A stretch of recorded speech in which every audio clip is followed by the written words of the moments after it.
Adam here with Brooksaw Antiques. Today we have this 1941 Corona Standard Vintage Portable Typewriter. I'm going to show you how to use the functions and make sure they all work. Made in the USA and the ultimate classic portable typewriter. This is the third generation of the Corona Standard, and it seems that every new generation has a little bit different. The first generation had a glossy black finish, and the second generation I think turned to the crinkle black, but they didn't have the trim designs here like the little designs on the trim. And it looks like they probably upgraded the escapement. It's got a smoother escapement, and I think the third generation has even a smoother escapement, but this one's nice. Margins are located behind this flip panel. You can access them from the front here, and the scale is actually facing towards the front. To show you a better view, this is how the margins work, and the right margin has the bell hammer on it. So a lot of people might have issues with that if it's not oiled up. It could get stuck in the up position and whatnot. All right. So two issues here that I noticed about this design is that, as you can see, when you're really close to that left margin, the ribbon gets kind of stuck on that, or it just gets kind of hung up on the line space return mechanism there, which isn't a big deal unless you're switching colors. So if you switch to red, those first two characters don't print fully red because it's basically pulled the slack from that side. So if you pull the slack from it like that, then it prints normally. But if you don't, then that first character or two has an issue. And I'll show you that when I get to that section. Another issue is the paper bail is connected to the line space return by design. And as you can see, if you hit that line space too hard, it flips the paper bail up a little bit. So I don't know why they did it like that. It's fancy looking and feels fancy. I think they fixed that in the third generation. I'm not sure, but thought that that was kind of interesting.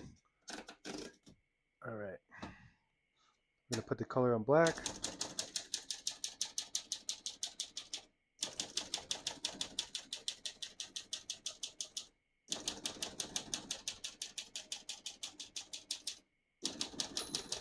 Once you hear the bell, you're near the end of the margin. Hit this line space, get you back to the beginning. Skips one or two spaces. Right now we have it on single, but if you want double, just flip that switch forward. It skips two. See, as I hit it too hard, it popped up the paper bell.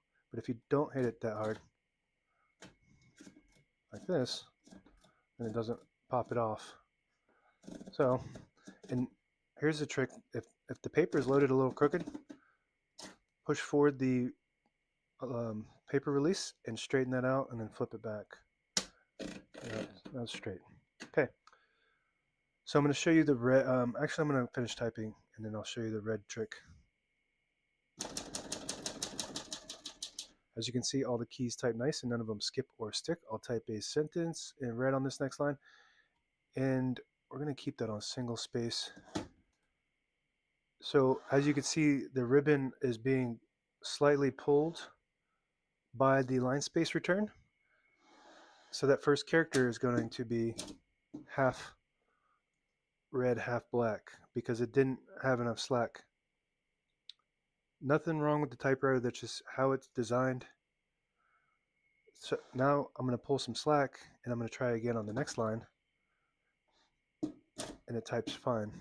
So to fix that, you can either pull the slack a little bit, or just don't care about that first character, or move your margin a little bit so it doesn't pull on that. If you move your margin a little bit closer to the middle, then you don't have to worry about that. It doesn't happen with black ink, it's only on red ink because it's on the bottom of the ribbon. So on this next line, I'm just going to type a sentence.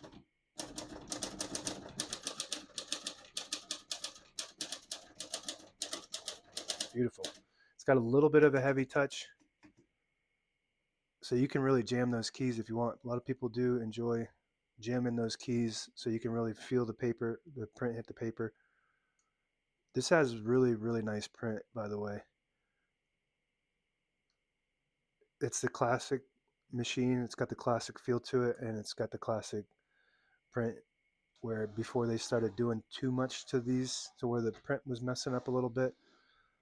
There's just less things to go wrong once the standard. There's no tab on this one and whatnot. To pull the page out easy, there's a switch on the right side. Flip that forward, it unlocks the rollers underneath the plat, allowing you to pull the page out easy or load thicker paper like carbon copy or cardstock. Make sure you flip that back before you load the next page, or else it won't load correctly. And we're going to put that color back on black. Shift on each side and a shift lock on the left. To clear that, just hit the shift button again. Backspace on the left side. Very good. And it's got a floating shift. That just means it's like a little bit more smooth. It's not heavy. It floats.